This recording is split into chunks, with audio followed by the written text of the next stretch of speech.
এটি জান্নাতের বাগান, সুবহানাল্লাহ। অতএব এই জান্নাতের বাগানের যে বিরোধিতা করবে বুঝতে হবে এটা আবু জেহেলের উত্তরসূরি। কথা বল না কেন? যে এই জান্নাতের বাগানের বিরোধিতা করবে, এই আওয়াজকে থামায় দেওয়ার চেষ্টা করবে, এই আওয়াজকে বন্ধ করে দেওয়ার চেষ্টা করবে,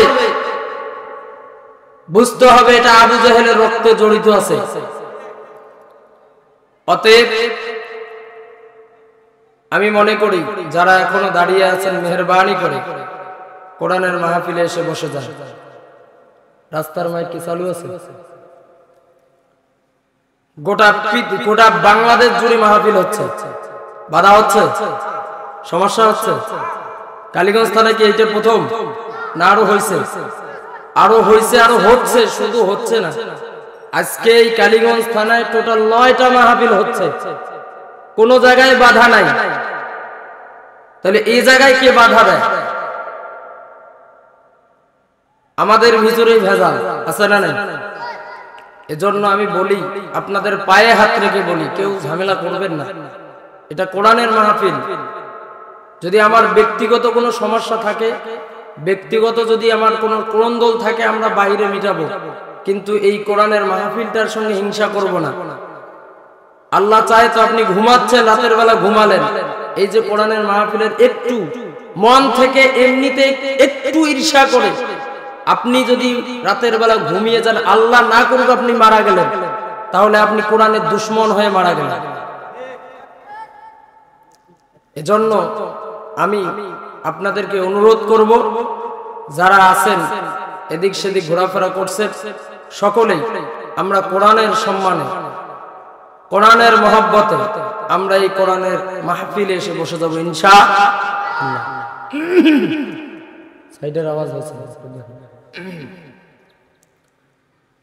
ইন্নাল হামদালিল্লাহিল আকরামিল্লাযী কাররামা ওয়া 'আল্লামাহুল বায়ান মা লাম। সকলে বিসমিল্লাহির রাহমানির রাহিম। উলাইকা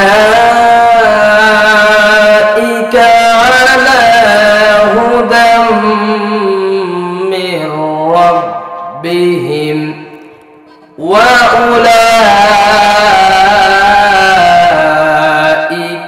হুমুল মুফলিহুন।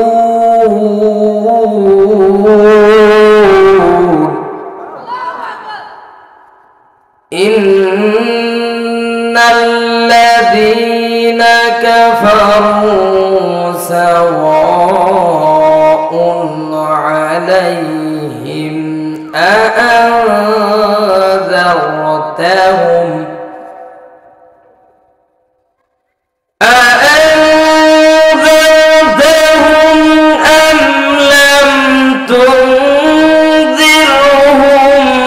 লা يؤمنون صدقت يا رب العالمين. وقال تعالى في شان حبيبه مخبرا وآمرا إن الله وملائكته يصلون على النبي يا أيها الذين آمنوا صلوا عليه وسلموا تسليما. اللهم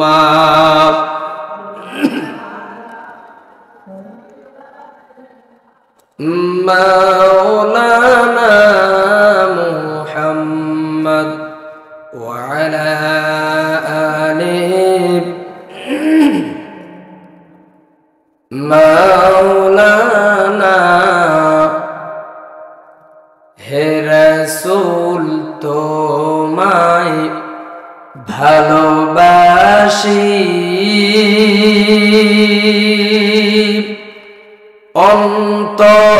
অন্তরে শুধুই মুখে না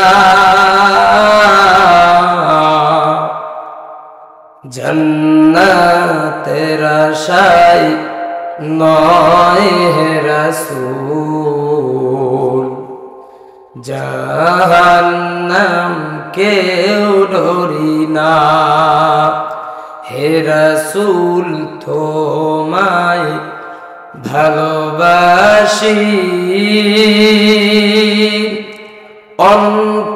অন্তরে শুধুই মুখে না জান্নাতের আশায় নয় হে রাসূল জাহান্নাম কেউ ডরি না। আলহামদুলিল্লাহ। শ্রোতিধর হাজীপাড়া তরুণ যুবকদের উদ্যোগে তৃতীয়তম আজকের ঐতিহ্যবাহী বিশাল ওয়াজ ও দোয়া মাহফিল, অত্র মাহফিল আল্লাহ সুবহানাহু ওয়া তাআলা তেনার যে গোলামকে সভাপতির আসনে কবুল করেছেন জনাব আলহাজ আবুল কাশেম পাটোয়ারি, আমার দাদাজান, আল্লাহ পাক রব্বুল আলামিন তেনাকে নেক হায়াত সুস্থতা দান করুন। সকলে বলছি আল্লাহুম্মা আমিন। আর একটু আওয়াজ দিয়ে বলছি আমিন। আজকের মাহফিলের বিশেষ অতিথি বৃন্দ, আজকের মাহফিলের প্রধান অতিথি লালমনিরহাট জেলার গৌরব, কালীগঞ্জ উপজেলার গৌরব জনাব আলহাজ নুরুজ্জামান আহমেদ, মাননীয় এমপি, জাতীয় সংসদ সদস্য লালমনিরহাট 2। আল্লাহ পাক রব্বুল আলামিন তেনাকে যে দায়িত্ব দিয়েছেন এ দায়িত্ব সম্মানের সাথে পালন করার তৌফিক দান করুন। সকলে বলছি আল্লাহুম্মা আমিন। আমার পূর্বে আলোচনা করে ধন্য করেছেন আমাদের অত্র এলাকার গৌরব, সুনামধন্য ব্যক্তিত্ব, বন্ধুবর হাফেজ মাওলানা খুরশিদুল আলম মোহতামিম শামসুল হুদা হাফিজিয়া মাদ্রাসা এবং সুদীধর বড় মসজিদের সম্মানিত খতিব, বারাকাল্লাহু লানা ওয়া লাকুম। সকলে বলছি আল্লাহুম্মা আমিন। বারাকাল্লাহু ফি হায়াতি। সকলে বলছি আল্লাহুম্মা আমিন। আল্লাহ পাক রব্বুল আলামিন তার কণ্ঠকে গোটা বিশ্বব্যাপী কোরআনের জন্য কবুল করুন। সকলে বলেন আমিন। তার পূর্বে আলোচনা রেখে ধন্য করেছেন হাফেজ মাওলানা সাকিব আল হুসাইন, আল্লাহ পাক রব্বুল আলামিন তেনাকেও কবুল করুন, বলেন আমিন। আমার পরে আপনাদের সামনে আলোচনা করে ধন্য করবেন ইনশাআল্লাহ বিশিষ্ট ইসলামী চিন্তাবিদ, মুফাসসিরে কোরআন, কারি হযরত মাওলানা আলিমুল ইসলাম আজাদি, এম এ কামিল তাফসীর, খতিব আল আকসা কেন্দ্রীয় জামে মসজিদ মডার্ন রংপুর। আল্লাহ পাক রব্বুল আলামিন তেনার কণ্ঠ দিয়ে এমন কিছু কথা বাহির করে দেন যে কথাগুলো শুনে আমরা ইহকালীন জীবনে এবং পরকালীন জীবনে লাভবান হতে পারি। সকলে বলছি আল্লাহুম্মা আমিন। মঞ্চে উপবিষ্ট হযরত উলামায়ে কেরাম, আমার সামনে উপবিষ্ট শাহজালালের ঝান্ডাবাহী একঝাঁক তাওহীদি মুসলিম জনতা, পর্দার অন্তরালে আমার মা এবং বোনেরা, বিশেষ করে যারা আজকের এই মাহফিলের আয়োজন করেছে। অন্য অন্য জায়গায় বড় বড় মানুষগুলো এরকম দুঃসাহস করতে পারে না, এরকম সাহস পায় না একটা কোরআনের মজলিস সাজাবার, সাহস কুলায় না, কি জানি হয় কি না হয়। অথচ আমাদের এই এলাকার মাত্র কয়েকটি ছোট্ট ছোট্ট ছেলে তারা এই কোরআনের বাগানটা সাজিয়েছে। আমরা খুশি না বেজার? কথা বলেন, খুশি না বেজার? ছোট্ট ছোট্ট বাচ্চাগুলা এই কোরআনের মাহফিলটা সাজিয়েছে। এমনও বাচ্চা এই মাহফিলটার সঙ্গে জড়িত আছে যার এখনো নামাজ ফরজ হয়নি, এমনও বাচ্চা এই মাহফিলের সদস্য জড়িত। তাহলে আপনারা বলেন, নিঃসন্দেহে আমাদের এই ছোট্ট ছোট্ট ছেলেগুলা একটা আকাম কুকাম করে বসে আছে। কি করেন আপনারা? খারাপ কাজ করছে? খারাপ কাজ করছে? নিঃসন্দেহে ভালো একটি কাজ করেছে। এদেরকে আমাদের সাপোর্ট দেওয়া দরকার আছে না নাই? কথা বলেন, সাপোর্ট দেওয়া দরকার আছে না নাই? অন্তত টাকা দিয়ে না পারি, পয়সা দিয়ে না পারি, হাত দিয়ে না পারি, মুখ দিয়ে অন্তত তো পারি। কি পারি কিনা? এটাও ইসলামের জন্য যা আমাদের জন্য আল্লাহ তাআলা হাদিয়া রেখে দেবেন, এর জন্য আমরা তাদেরকে সাহায্য সহযোগিতা করব। যেখানেই কোরআনের মাহফিল হোক না কেন, আমরা তাদেরকে বরাবরই কোরআনের জন্য, আল্লাহর কোরআনের জন্য সাহায্য করব। আজকে এই যে আমাদের সুতিধর এলাকায় কম মাইকিন হয় নাই, মানুষ কিন্তু কম নাই, মানুষ কিন্তু কম নাই। সবাই বাড়িতে শুয়ে আছে, ঘুমায়া আছে, কেউ বাড়ির থেকে শুনতেছে। তাদের জন্য দুর্ভোগ, তাদের কপাল মন্দ, এজন্য তারা আজকে এই কোরআনের মাহফিলে আসতে পারে নাই, এই জন্য কোরআনের মাহফিলে আসতে পারে নাই। অথচ এই ময়দান পড়ে থাকার কথা ছিল না। আজকে যদি এখানে ওই যে আলিমুল ইসলাম আজাদি ভাই যদি না আসতেন, এই কোরআনের মাহফিল যদি সাজানো না হইতো, যদি এখানে মমতাজকে আনি নাচানো হইতো, সালমাকে আনি যদি নাচানো হইতো, যদি হিন্দি গানের কোন কনসার্ট হইতো, এলাকার শিক্ষিত মূর্খ সবাই এখানে এসে লাইন ধরে বসে থাকতো। কথা বলেন ঠিক কিনা? ওরাই দেখতেন আগে এসিয়া সামনে চেয়ার নিয়ে বসে থাকতো। কষ্ট লাগে তাদের জন্য। আজকে কোরআনের মাহফিল, অথচ তারা বাড়িতে গিয়ে শুয়ে আছে।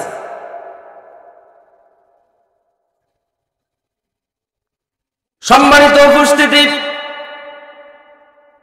আসেন যারা এই কোরআনের মাহফিলটা সাজিয়েছে, আমি তাদেরকে আন্তরিকভাবে ধন্যবাদ জানাই, তাদের জন্য দোয়া করি। আল্লাহ পাক রব্বুল আলামিন এই তরুণ ছোট্ট যুবকদেরকে আল্লাহ তাআলা ইসলামের জন্য খালিদ বিন ওয়ালিদের উত্তরসূরি হিসেবে কবুল করুন। সকলে বলেন আমিন, জোরে বলেন আমিন। মিডিয়ার ভাইরা, সাউন্ড সিস্টেমের ভাই সহ মাইকের আওয়াজ যতদূর যাচ্ছে, যে যেখান থেকে শুনতে পাচ্ছেন, সকলকেই এই মাহফিলের শুরুতেই ধন্যবাদ জ্ঞাপন করছি, আন্তরিক মোবারকবাদ জানাই, আন্তরিক সালাম। আসসালামু আলাইকুম ওয়া রাহমাতুল্লাহ। সবাই কেমন আছেন? আওয়াজ দিয়ে বলেন কেমন আছেন? আমার সময় খুব কম, এর মধ্যেই প্রধান মেহমান চলে আসবে ইনশাআল্লাহ। আমি শুরুতেই সেই মহান স্রষ্টার দরবারে কালিমাতুস সুজুদ আদায় করছি, সকলে বলছি আলহামদুলিল্লাহ। দরুদ পড়ছি বিশ্ব মানবতার মুক্তির দূত, আপনার আমার কলিজার টুকরা নবী সাইয়্যিদুল মুরসালিন খাতামান নবিয়্যিন, দু জাহানের বাদশা নবী, নবিকুলের শিরোমণি, মা আমিনার কলিজার টুকরা নবী মুহাম্মদুর রাসূলুল্লাহ সাল্লাল্লাহু আলাইহি ওয়াসাল্লাম। সম্মানিত উপস্থিতি, সবাই কেমন আছেন?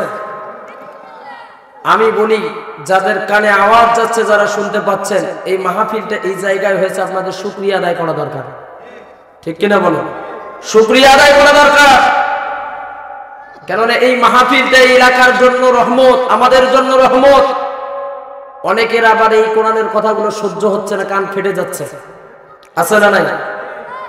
কান ফেটে যাচ্ছে। আপনাদেরকে বলি, যদি আপনার ভালো না লাগে, আপনি আসেন নাই, ভালো না লাগে, চুপচাপ ওখানে বসে শোনেন, সওয়াব পাবেন, সওয়াব পাবেন। কিন্তু যদি বিরোধিতা করেন, হয়তোবা আমি ওলিয়ার রহমান কথা বলবার কারণে আপনার ক্ষমতার ধরে আপনি আমাকে জেলখানায় দিতে পারেন, কিন্তু আমি ওলিয়ার রহমান জেলখানায় যাব ঠিকই, আমার কোনো লাভ নাই, লস নাই, বরং আমার লাভ। কিন্তু আপনি যে মুনাফিকের খাতায় নাম লেখাইলেন, এর জন্য কি জবাব দিবেন কিয়ামতের ময়দানে? কি জবাব দিবেন?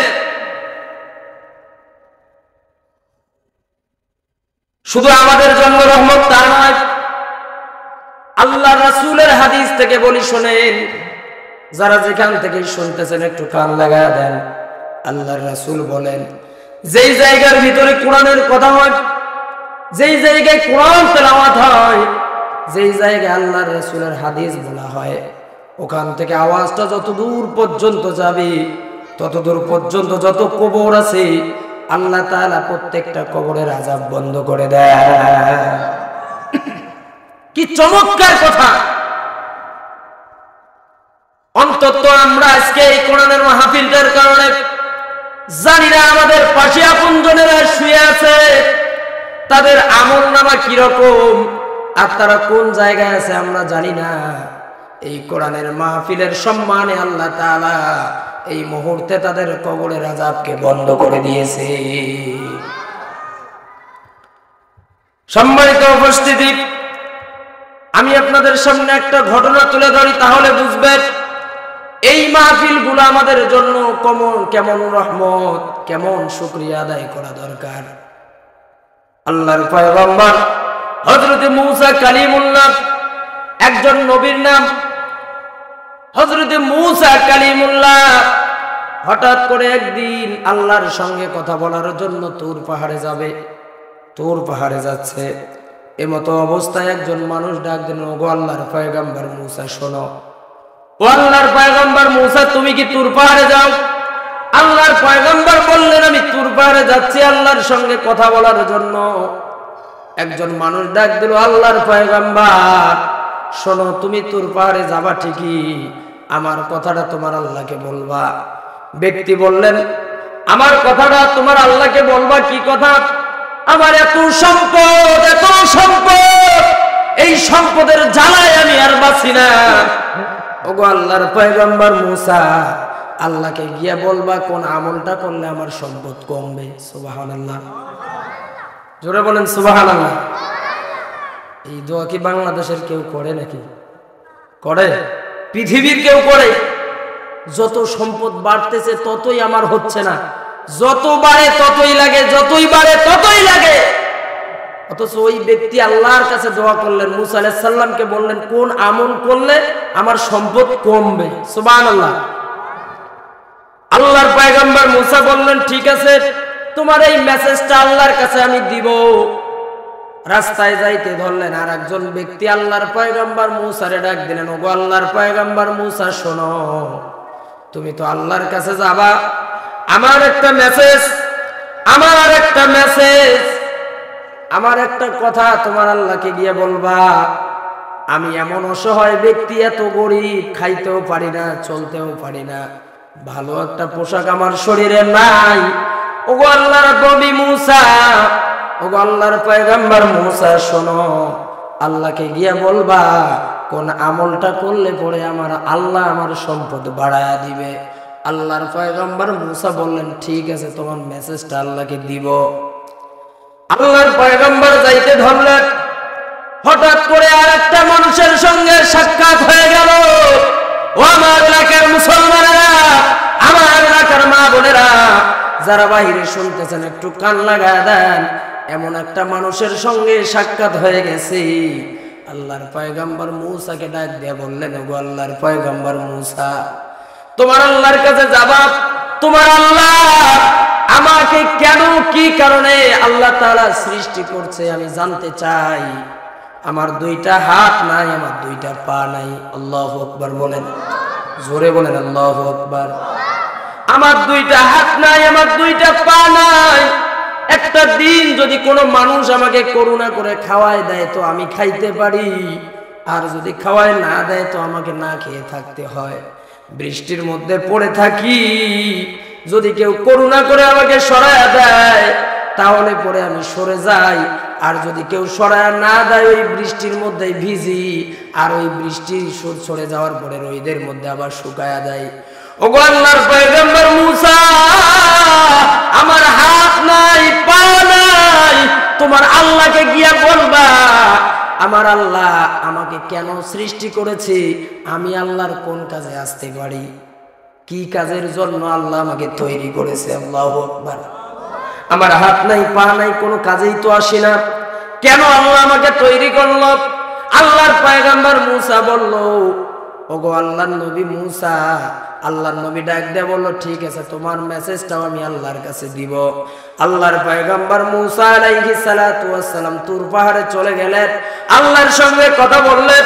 কথা শেষ করবার পরে আল্লাহকে ডাক দিয়ে বলল, মালিক, ও আল্লাহ, তোমার এক গোলাম বলেছে কোন আমল করলে সম্পত্তি কমায়া দিবা, আর একজন বলেছে কোন আমল করলে সম্পত্তি বাড়ায়া দিবা, আর একজন বলেছে তাকে তুমি কেন সৃষ্টি করেছো, তার হাতও নাই, পাও নাই, কি জন্য?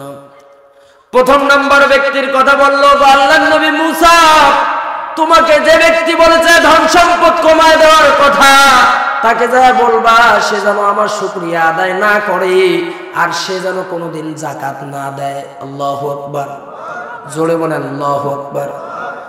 আমি আল্লাহর রাস্তায় যেন দান না করে, আর আমার শুকরিয়া যেন আদায় না করে, তাহলে পরে আমি আল্লাহ তাআলা তার ধন সম্পদ কমায়া দিব। সুবহানাল্লাহ বলেন। 2 নম্বর ব্যক্তিকে যা বলবা সে যেন আমি আল্লাহ তাআলার শুকরিয়া বেশি বেশি আদায় করে, তাহলে আমি আল্লাহ তাআলা তাকে সম্পদ বাড়া দিব। যতটুকুন দিয়েছি তার মধ্যেই যেন সে খুশি থাকে, তাহলে আমি আল্লাহ তাআলা তার সম্পদ বাড়া দিব। সুবহানাল্লাহ। আর 3 নম্বর ব্যক্তি, যেই মানুষটার হাত নাই পা নাই, তাকে গিয়া বলবা আমি আল্লাহ তাআলা তাকে সৃষ্টি করেছি, এজন্য জাহান্নামের একটা ছিদ্র আছে, জাহান্নামের একটা ছিদ্র আছে, তাকে সৃষ্টি করেছি ওই জাহান্নামের ছিদ্রটাই দেওয়ার জন্য। আল্লাহু আকবার, জোরে বলেন আল্লাহু আকবার।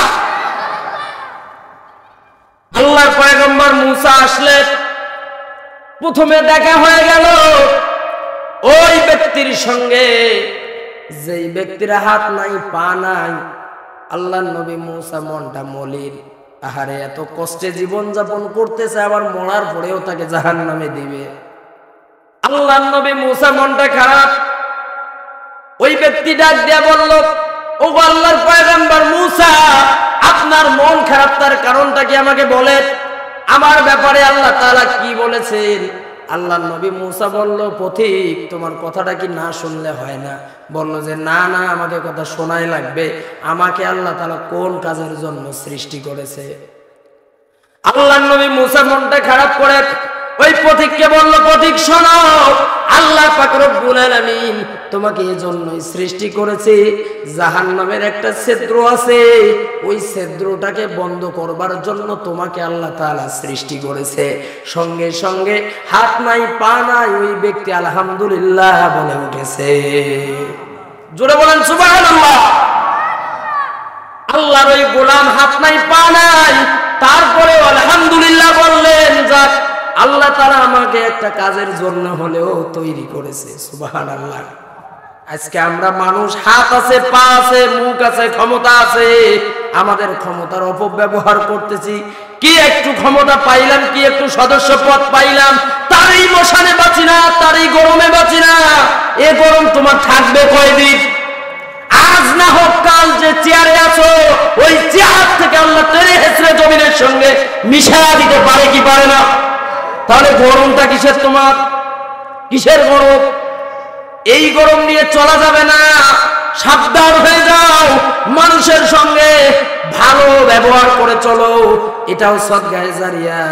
যদি মানুষের সঙ্গে আপনি ভালো ব্যবহার করতে না পারেন, যদি আপনার জানোয়ারের মতো আচরণ হয়, কোরআনের দুশমনি করেন, কোরআনের মাহফিল বন্ধ করার চেষ্টা করেন, মনে রাখবেন কিয়ামতের ময়দানে আল্লাহর কাঠগড়ায় এই কোরআন মামলা করে আপনাকে জাহান্নামে দিবে। কিচ্ছু নাই, হাত নাই পা নাই, অথচ আল্লাহর শুকরিয়া আদায় করলেন। যাক আল্লাহ তাআলা আমাকে অন্তত একটা কাজের জন্য হলেও সৃষ্টি করেছে। সুবহানাল্লাহ। 2 নম্বর ব্যক্তির কাছে গেলেন, 2 নম্বর ব্যক্তিকে গিয়ে বললেন, ব্যক্তি ডাক দিয়ে বলল, আল্লাহর নবী মুসা, আমার আল্লাহ তাআলা কি কাজ করলে পরে আমার সম্পত্তি বাড়ায় দিবে? বলল যে আল্লাহ পাক রব্বুল আলামিন বলেছে তুমি আল্লাহ তাআলার শুকরিয়া বেশি বেশি করে আদায় করো, আল্লাহ তাআলা তোমার সম্পত্তি বাড়ায় দেবে। বলল যে নো, কিসের আমি আল্লাহর শুকরিয়া আদায় করি? আমার তো কিছুই নাই, কি জন্য শুকরিয়া আদায় করব? চিন্তা করেন, তার কিছুই নাই, তাকে আল্লাহ তাআলা সম্পত্তি বাড়াবার জন্য বলছে বেশি বেশি শুকরিয়া আদায় করো। সে বলল আমার তো কিছুই নেই, আমি কেমনে শুকরিয়া আদায় করি? কেন শুকরিয়া আদায় করি? এজন্য আল্লাহ তাআলা বলছেন আলহামদুলিল্লাহি রাব্বিল আলামিন। আপনি সর্ব অবস্থায় আপনাকে যা দিয়েছে তা নিয়ে সন্তুষ্ট থেকে আপনি আল্লাহ তাআলার শুকরিয়া আদায় করেন। আল্লাহ তাআলা এই দুনিয়ায় না দিলেও কিয়ামতের ময়দানে হাজারো মানুষের ভিড়ে আপনাকে ডাক দিয়ে জান্নাতে পাঠিয়ে দিবে। সুবহানাল্লাহ। আমরা দুনিয়ার কিচ্ছু চাই না, আল্লাহ তাআলা যেভাবে চালাচ্ছে এভাবেই যেন চলতে পারি। আলহামদুলিল্লাহ বলেন। 3 নম্বর ব্যক্তির কাছে গেলেন, 3 নম্বর ব্যক্তি ডাক দিয়ে বলল, আল্লাহর নবী মুসা,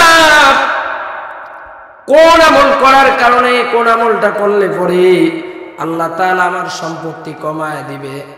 ওই ব্যক্তিকে বলল যে শোনো, তোমার যত সম্পত্তি আছে তুমি শুকরিয়া আদায় করা বন্ধ করে দিবা, আর 2 নাম্বার কথা হলো আল্লাহর রাস্তায় দান করা বন্ধ করে দিবা। সুবহানাল্লাহ। ওই ব্যক্তি বলল, আল্লাহর পয়গম্বর মুসা, আমি যদি সম্পদের দুনিয়া মোতাবেক দুনিয়া ভর যদি সম্পত্তি হয়ে যায়, সম্পত্তির ঠেলায় যদি আমি মারাও যাই, মরে যাব, কিন্তু আল্লাহর শুকরিয়া আদায় করা বন্ধ করতে পারবো না। সুবহানাল্লাহ। আর কোনোদিন আল্লাহর রাস্তায় দান করাও আমি বন্ধ করতে পারবো না। সুবহানাল্লাহ বলেন। আজকে দেখেন আমাদের যত বেশি, যার যত বেশি তার তত আটে না। আজকে যদি এই মাহফিলের লিস্টটা আপনাদেরকে আমি দেখাই, যাদের কম আছে, যাদের চলেই নাই, এই মানুষগুলাই দান করছে। আমি যদি আপনাদেরকে লিস্টটা দেখাই, যাদের বেশি চলেই না, এই মানুষগুলাই বেশি দান করছে, অবাক হয়ে যায়। এই সম্পত্তি নিয়ে আপনি যাবেন কোথায়? আপনার পূর্বপুরুষ পাশে শুয়ে আছে, খেয়াল করে কি নিয়ে গেছে? আপনার জন্য সব রেখে চলে গেছে। আপনাকেও এই সম্পত্তিকে তালাক দিয়ে কবরে যাওয়া লাগবে। আর মনে রাখবেন, আপনার এই সম্পত্তি যদি আপনার সন্তান একটা সিগারেটও খায়, এর জন্য আপনাকে কবরে ভোগ করা লাগবে। অতএব সাবধান। একটা বাউ কবরে চলে গেছে, তারপর সম্পত্তির মায়া ছাড়তে পারে না। আছে না নাই? কথা বলেন না কেন? আছে না নাই? আল্লাহ তাআলা সহিহ বুঝ দান করুন। সকলে বলেন আমিন। জোরে বলেন আমিন। সফল কাম তো তারাই, যেই মানুষগুলো আল্লাহ পাক রব্বুল আলামিনের চলানো পথে, আল্লাহ তাআলার দেখানো পথে যেই মানুষগুলো চলতে পারবে, আল্লাহ তাআলার দেখানো পথে চলতে পারবে, এই মানুষগুলাই তো সফল কাম। সুবহানাল্লাহ বলেন। এখন আসেন, আপনাদের জন্য আমি কিছু কথা বলি, কিছু মেসেজ দেই, যেটা আমাদের জন্য জরুরি, যেটা না বললেই নয়, একটু বলতেই হয়। আল্লাহ পাক রব্বুল আলামিন কামিয়াব দান করবে, সফলতা দান করবে ওই ব্যক্তিদেরকে, যেই মানুষগুলো আল্লাহ পাক রব্বুল আলামিনের দেখানো পথে চলবে। আমরা যারা এখানে মুসলমান আছি, আমাদের 2 নাম্বার একটা কাজ আছে। আমরা তো মুসলমান। কথা বলেন, মুসলমান তো। আল্লাহ পাক রব্বুল আলামিন বলেন, আল্লাযীনা ইউমিনুনা বিল গায়বি ওয়া ইউকিমুনাস সালাত।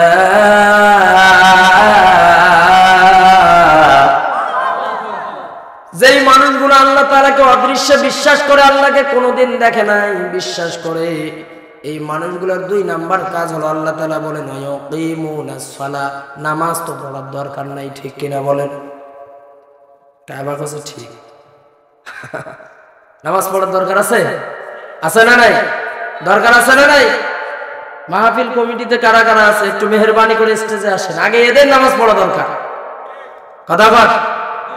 আগে এদের নামাজ পড়া দরকার, এদের চরিত্রটা ঠিক করা দরকার। যারা মাহফিল কমিটিতে থাকে, এদের মুখটাকে আগে ঠিক করা দরকার। জরিরা 5 ওয়াক্ত নামাজ গোটা বছর পড়ে। আমি ওলিয়ার রহমান বললাম, আগামী বছর এখানে মাহফিল হবে, কেউ বাধা দিতে পারবে না। মাহফিল হবে, মাইকের টাকা আমি দিব। কথা কর। কিন্তু কথা হলো যে কমিটিতে যে কয়েকজন আছে 5 ওয়াক্ত নামাজ পড়া লাগবে। এই মুহূর্তে স্টেজে আসা লাগবে যারা 5 ওয়াক্ত কমিটির যে কয়েকজন আছে, মেহেরবানি করে স্টেজে তাড়াতাড়ি, খুব দ্রুত। এখন আসে, আল্লাহ তাআলা বলেন ওয়া ইউকিমুনাস সালাত। যারা আমি আল্লাহ তাআলাকে তোমরা বিশ্বাস করো, তোমাদের 2 নাম্বার কাজ হলো তোমাদেরকে নামাজ পড়া লাগবে। কি পড়া লাগবে? জোরে বলেন, কি পড়া লাগবে? শুধু নামাজ পড়লেই হবে না, নামাজ কায়েমের জন্য আন্দোলন করা লাগবে। নামাজ যাতে করে সমাজে প্রতিষ্ঠিত হয়, তার জন্য আন্দোলন করা লাগবে। ঘরে ঘরে বলা লাগবে, যাওয়া লাগবে, একটু চেষ্টা করা লাগবে। অর্থাৎ এই আয়াতের ব্যাখ্যায় উলামায়ে কেরাম যে ঘটনাগুলো নিয়ে এসেছে, যে ব্যাখ্যায় নিয়ে এসেছে, এই কোরআনটাকে সংসদে, পার্লামেন্টে পাশ করার জন্য, এই কোরআনের আওয়াজ যাতে করে সংসদ থেকে আসে, তার জন্য চেষ্টা করা লাগবে। এই কোরআনের আওয়াজ, আজকে আমি ওলিয়ার রহমান নামাজের কথা বলতেছি, আমাকে বলা লাগতো না। নামাজের কথা যদি সংসদে মাননীয় প্রধানমন্ত্রী শেখ হাসিনা আজকে রাত্রি 12টার সময় একটু আস্তে করে বলে, আগামীকাল থেকে আমার বাংলাদেশের প্রত্যেকটা মুসলমানকে নামাজ পড়া লাগবে, বলেন তো দেখি ফজর বেলা মানুষ উযু ছাড়া হইলেও নামাজে দৌড়াবে কিনা?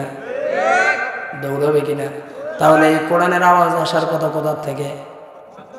আওয়াজ দিয়ে কোন কোথা থেকে? সংসদ থেকে।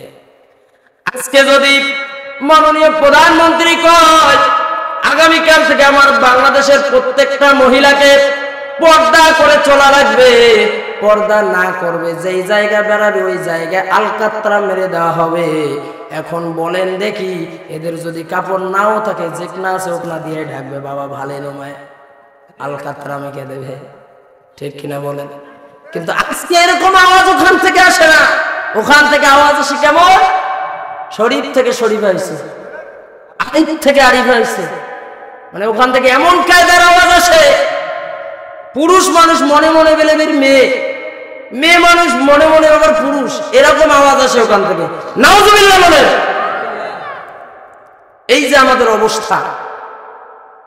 সম্মানিত উপস্থিতি, মা বোনেরা আমাকে একটু স্লিপ দিয়েছে, নামাজের কথা বললাম, আমার মায়েরা নামাজ পড়া লাগবে, আমাদের তো পড়ার দরকার নাই, আছে না নাই? নামাজ পড়া লাগবে। এরপরে আসে এখন শুধু মহিলারাই পর্দা করবে, আমাদেরও তো পর্দার দরকার আছে না নাই? কথা বলেন না কেন? বর্তমান যা যুগ জামানা দাঁড়িয়ে গেছে, মহিলা সে পুরুষের পর্দা করা জরুরি হয়ে গেছে। কথা বলেন না কেন? কারণটা হলো ওদেরকে যত আপনি বলবেন কোনো লাভ হবে না, কোনো লাভ হবে না, বরং আমাদেরকে এখন পর্দা করে চলা দরকার, ঠিক কিনা বলেন? এরপরে আসে আপনার এই সমস্যা চলবে, যেদিন শেষ হবে সুন্দরভাবে উত্তম রূপে গোসল করে তারপরে থেকে আপনি নামাজ শুরু করে দিবেন। এই যে কয়দিন আপনার সমস্যা আল্লাহ তাআলা আপনাকে রুখসত দিয়েছেন, এই কয়দিন যদি আপনি নামাজ না পড়েন আল্লাহ তাআলা আপনাকে মাফ করে দিবেন। সুবহানাল্লাহ বলেন। আর তারপরেও যদি আপনি পাক্কা ইমানদার মনে করেন আরে নামাজগুলো পড়তেই পারলাম না, আপনি বেশি বেশি নফল ইবাদত করবেন, আর স্বামীকে মাঝে মাঝে একটু পিটাবেন, ঠিক কিনা বলেন? মাঝে মাঝে স্বামীর সামনে এসে চেয়ারম্যান মানে চৌকিদারি করবেন, একটু বেশি বোঝার চেষ্টা করবেন। আপনাদেরকে বলি আমার মায়েরা, যাই হয়ে যাক না কেন, যাই হয়ে যাক না কেন, স্বামীর সামনে যেন উচ্চ আওয়াজে কথা না বলা হয়। সাবধান, আপনি যদি মা জানার আপনার স্বামীর যদি মন খারাপ থাকে আপনি নির্ঘাত জাহান্নামে যাবেন। এজন্য স্বামীর হক কথাগুলো মানবেন, যেগুলো হক এই কথাগুলো মেনে চলার চেষ্টা করবেন ইনশাআল্লাহ। আল্লাহ তাআলা আমাদের প্রত্যেককে সহিহ বুঝ দান করুন। সকলে বলছি আল্লাহুম্মা আমিন। আমি যতগুলো কথা বললাম যদি আমার কথার ভিতরে ভুল ত্রুটি মনে হয় আল্লাহর ওয়াস্তে ক্ষমা সুন্দর দৃষ্টিতে দেখবেন। আমি আপনাদের এলাকার সন্তান।